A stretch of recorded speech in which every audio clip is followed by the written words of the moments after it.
Hey, good afternoon, everybody, and welcome to Charlton Middle School's news for the week. Mr. Olson, a lot went on this past week, closing of term one. A lot's going to be going on next week. Where are we at? I guess the biggest message we can get out to the parents is, as of right now, the parent portal report cards are open. Now, I would ask you there will be some still refinements that are going to probably take place. Yeah. There might be some incompletes as students are still getting work in.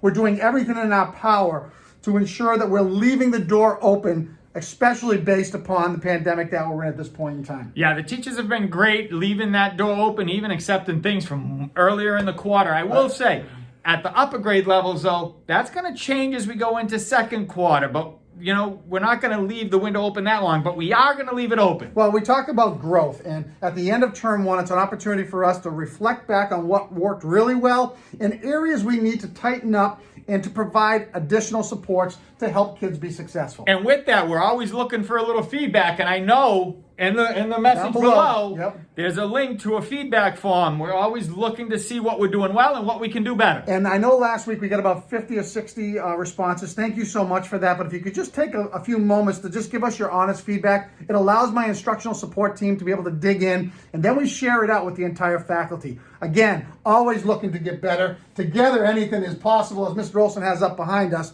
But we got to continue to reflect, refine, adapt, and adjust. And that goes, by the way, with the students. Anything is possible. If they're focused on their work and they're working hard, things will be good for them. They will do well. Yeah, and we're really looking forward to meeting individually with students who are really struggling, for whatever that might be, to continue that support for them and to help them see that they can get better every day. A couple things I talked about, the two things that you do control are effort and attitude. Again, nobody's saying that anybody has to be a straight A student. That's not what we're looking for. Hey, I wasn't. No, I wasn't either. But build your plan. What does owning your learning look like? And again, it looks differently for every child and every household, especially if they're in a remote setting. Absolutely. And a couple things that we're going to do, so a little on the plans from Guidance Row and us as well.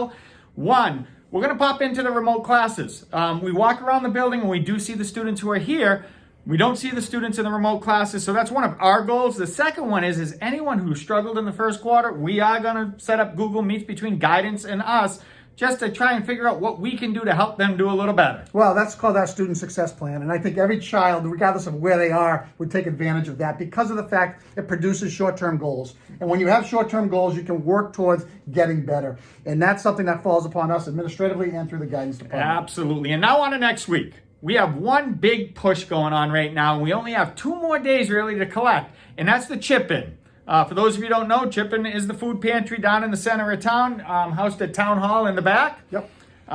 They do amazing things for our community, especially in these times where more and more people are struggling. Well, we've had a great relationship over the last 10 years of providing canned goods, monetary support, and a lot of people have already donated. Thank you so much. It looks a lot differently than it did last year when we could have homeroom competitions.